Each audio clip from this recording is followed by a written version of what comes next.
Hello friends, जैसे कि आप सब जानते हैं हम कर रहे थे DSS that mean design of steel structure का एक बहुत ही इम्पोर्टेंट चैप्टर कर रहे थे जिसका नाम था हमारे पास जनरल डिज़ाइन रिक्वायरमेंट्स। ठीक है, तो इसके हमने 3 पार्ट कंप्लीट कर लिए थे। आज हम इसका चौथा पार्ट करेंगे, दैट मीन्स पार्ट 4 करेंगे। पार्ट 4 में आज हम देखेंगे कुछ पॉइंट्स, इंपॉर्टेंट पॉइंट्स देखेंगे। हम जैसे बात कर रहे थे पीछे limit state of strength and limit state of serviceability, तो उसके रिलेटेड हम कुछ पॉइंट देखेंगे, इंपॉर्टेंट कुछ फार्मूलाज देखेंगे। तो इससे पहले अगर आपने चैनल को सब्सक्राइब नहीं किया तो प्लीज़ सब्सक्राइब कर लें। अगर वीडियो अच्छी लगे तो अपने फ्रेंड्स के साथ शेयर करना मत भूलें। तो हम देख लेते हैं, कुछ पॉइंट है हमारे पास, इंपॉर्टेंट पॉइंट, इंपॉर्टेंट फार्मूलाज हमारे पास related to limit state of strength and related to limit state of serviceability. तो हम देख लेते हैं। The major innovation in the limit state method is the introduction of the partial safety factor। ठीक है, तो जो मेजर इनोवेशन है हमारे पास इसमें लिमिट स्टेट मेथड में वो है introduction of partial safety factor. जो पार्शियल सेफ्टी फैक्टर जो इंट्रोड्यूस हुआ है, तो वो एक बहुत ही मेजर इनोवेशन है which essentially splits the factors of safety into two factors, one for the material and the other for the load। ठीक है, तो जो पार्शियल सेफ्टी फैक्टर हमारे पास जो स्प्लिट करता है फैक्टर ऑफ सेफ्टी को, स्प्लिट करता है किसको, फैक्टर ऑफ सेफ्टी को टू फैक्टर में। फैक्टर ऑफ सेफ्टी को ये स्प्लिट करता है टू फैक्टर्स में।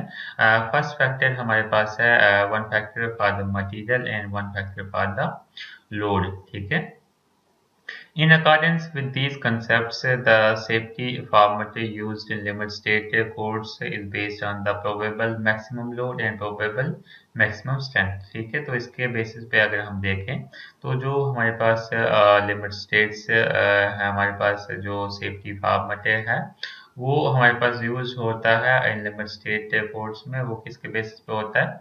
Based on probable maximum load के बेस पे एंड प्रोबेबल मैक्सिमम स्ट्रेंथ के बेसिस पे हमारे पास ये होता है। ठीक है, so that A consistent level of safety is achieved. इसकी वजह से हमें क्या हो, कंसिस्टेंट सेफ्टी जो है अचीव हो जाए। ठीक है, दस हम बात करते हैं the design requirements are expressed as follows.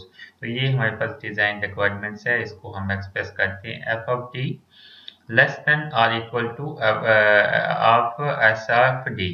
ठीक है, F of D less than or equal to S of D.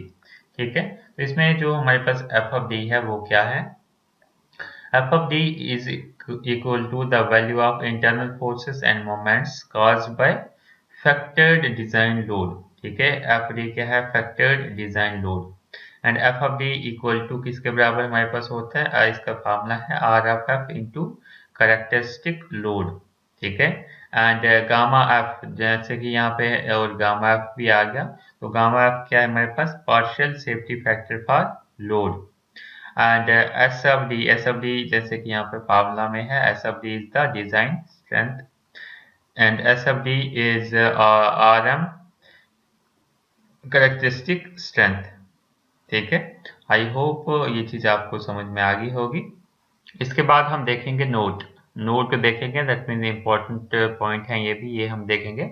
Characteristic values that means characteristic load या फिर करेक्टरिस्टिक स्ट्रेंथ जो होती है are the values that are not expected to be exceeded with more than 5% probability during the life of the structure। ठीक है, तो जो characteristic values हैं वो ऐसी वैल्यूज होती है हमारे पास। ठीक है, ये वो ऐसी वैल्यूज होती है हमारे पास जो क्या होती हैं? Not expected to be exceeded with more than 5% probability. मतलब उनको एक्सपेक्ट किया जाता है कि 5% प्रोबेबिलिटी से ज्यादा वो क्या करेंगी? एक्सीड नहीं करेंगी। ठीक है, not exceeded more than, not expected to be exceeded more than 5% probability during the life of the structure। मतलब पूरे स्ट्रक्चर की लाइफ में वो 5% प्रोबेबिलिटी से ज्यादा एक्सीड नहीं करती हैं, ज्यादा नहीं बढ़ती हैं, उनको हम बोलते हैं करेक्टरिस्टिक वैल्यूज। ठीक है,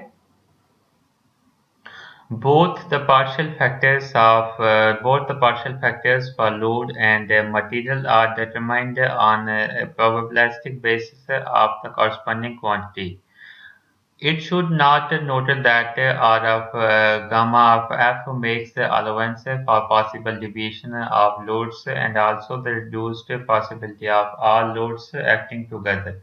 On the other hand, gamma M allows for uncertainties of element behavior and possible strength reduction due to manufacturing tolerances and imperfections in the materials. ठीक है, तो ये पॉइंट्स हैं, इंपॉर्टेंट पॉइंट है, ये आप देख सकते हैं।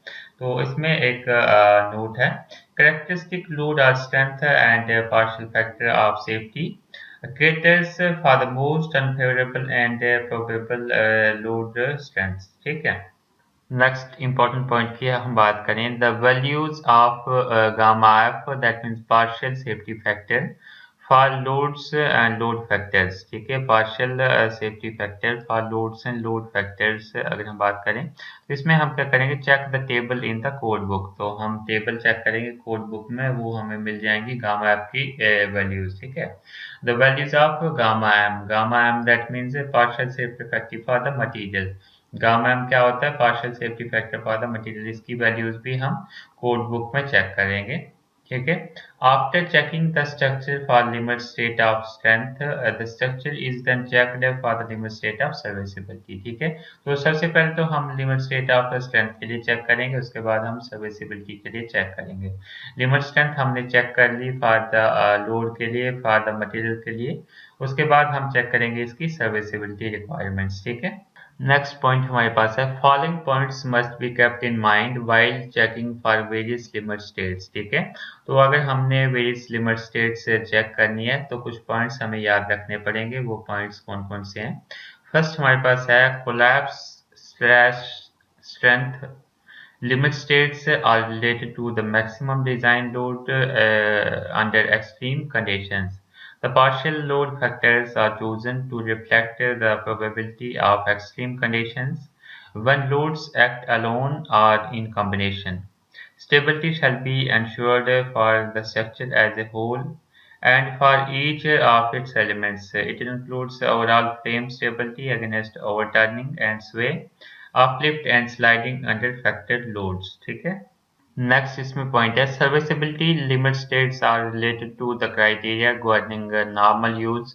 Hence, unfactored loads are used to check the adequacy of the structure. Load factors, that means gamma f of value equal to unity, shall be used for all loads loading to serviceability limit states। ठीक है, तो यहाँ पे हमारे पास limit state है, that means limit state of strength and limit state of serviceability, जैसे कि हमने दो देखी थी।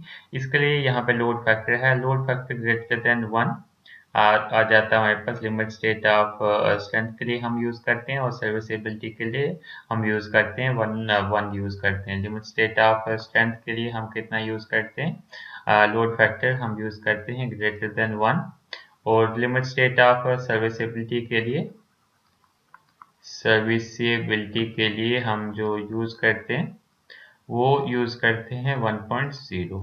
ठीक है, आई होप ये लेक्चर आपको समझ में आ गया होगा। इससे के बाद अगर आपको फिर भी कोई डाउट हो, आप कमेंट सेक्शन में पूछ सकते हैं। और अभी तक आपने चैनल को सब्सक्राइब नहीं किया तो प्लीज़ सब्सक्राइब कर लें। अगर वीडियो अच्छी लगे तो अपने फ्रेंड्स के साथ शेयर करना मत भूलिए।